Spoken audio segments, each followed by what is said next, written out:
Good morning. So it's Monday morning. Just finished boot camp for myself. Nobody else wanted to get up early and show up. So yeah, trained myself and had fun doing it. Caleb showed up, my little business buddy, and we worked chest and had a lot of fun. So yeah, sorry I haven't recorded in a while. I'm just still uncomfortable with this and haven't been doing it regularly enough. Uh, Yeah, not a lot is new. Still kind of plugging away. Still making tweaks to how I'm helping clients and trying new things while still sticking to the things that work and not forgetting the fundamentals. So, yeah, been thinking a lot about pride and fear of looking like a fool, and it's been keeping me from writing or recording consistently, things like that. Um, but I just want to use this to get better at recording and keep publishing it and get in the habit of publishing because I think that's important.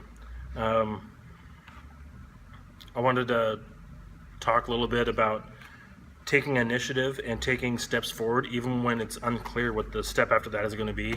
But I really think that recording consistently and getting used to recording consistently is part of just showing up.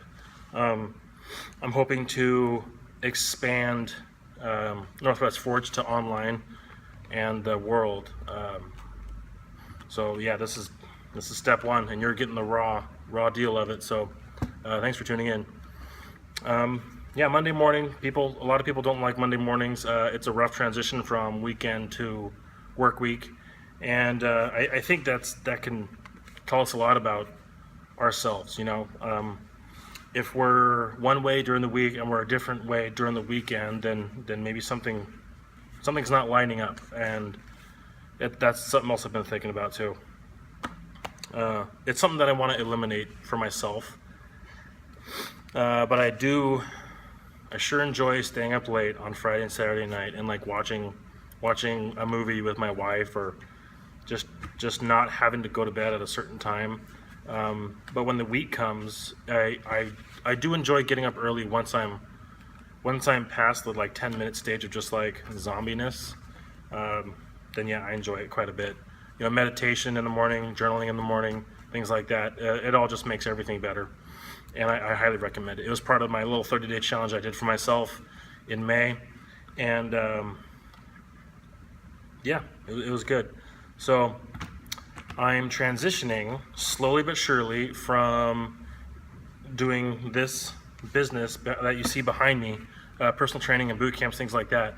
So I'm doing this, on top of having a day job, but I'm slowly transitioning to just not having a day job and just doing this, which is scary and exciting all at the same time. I've been doing this for 2.5 years here. I've been personal training for over 10 years. And where was I going with that? Over 10 years. And yeah, it's high time that I do this just full time. And even with the family, it's even scarier because it's not just me. Like if it was just me and this like fizzled out and I had to like sell everything and just get a day job again, it's like not that big of a deal compared to when you have a family. It's like, well, better find something out quick because a family's depending on you. And some might see that as like, oh, bummer, dude. Now you can't just be free and do what you want. Da, da, da. But it's to me, it's like the best motivator to live with values and to do the best you can and to be consistent and to make some real good stuff happen. A lot of people will say like, or a lot of business strategies will say like, well, you got to have a clean exit strategy and you don't want to get burned. Da, da, da, da, da. But one of the main reasons that this is still going and the main reason that it's doing so well, I wouldn't say the main reason, one of the biggest reasons why it's doing so well is because during the lean times, I didn't have an exit strategy. If it didn't work out, then my business associate would be left, high and dry, or clients would be left high and dry, things like that. So I painted myself in a corner, and it's like, well, better make it work. So that was probably the biggest, scariest risk I took, was starting this whole thing because I didn't know if it was going to work, and it is working. So yeah, 2.5 years transitioning out of a day job, doing this full time. really exciting stuff.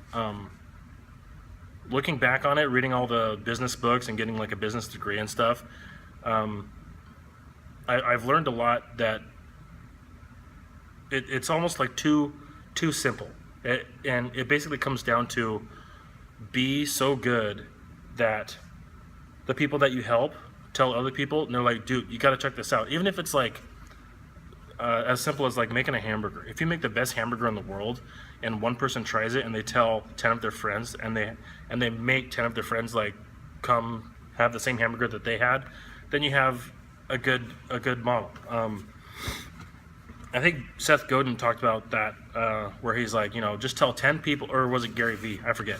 Tell 10 people about what you do for your business, and if those 10 people are hooked, or if they tell 10 of their friends, and you get like 100 people out of telling 10, then you have something going on.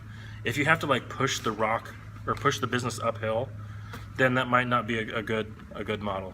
So here, I got clients and they stick around for years, and they love it, and other people see that they love it, and they're just walking billboards. So it's like, if you want to be good at personal training or whatever, then you make everyone see results, and you get results for everyone that comes in here. I do have to be kind of hard on people sometimes, and kind of hold their feet to the flame, and tell them like, hey man, if you're not going to be here consistently or do the things I tell you to do outside of here, then you're not going to see the results that you want to see. Those are always difficult conversations to have. They're getting easier, but they're kind of difficult. Yeah. So I think that's it. Things are exciting. Things are good. Working hard, doing the hard stuff, not just taking the easy way out, and enjoying life. Always thinking about investing my time and my resources for the future, and paying attention to what I'm afraid of. Because if I'm afraid of something, and it's not like, I'm not afraid of it because it's going to cause me bodily harm or injury, then there's probably a reason for that fear, and that reason is probably irrational. So like public speaking. If you're afraid of public speaking, then you should probably do public speaking more. I'm afraid of doing this video, so I'm doing this video thing more. Things like that. So find something you're afraid of and do it, and grow, and be excellent. Have a good day. Bye.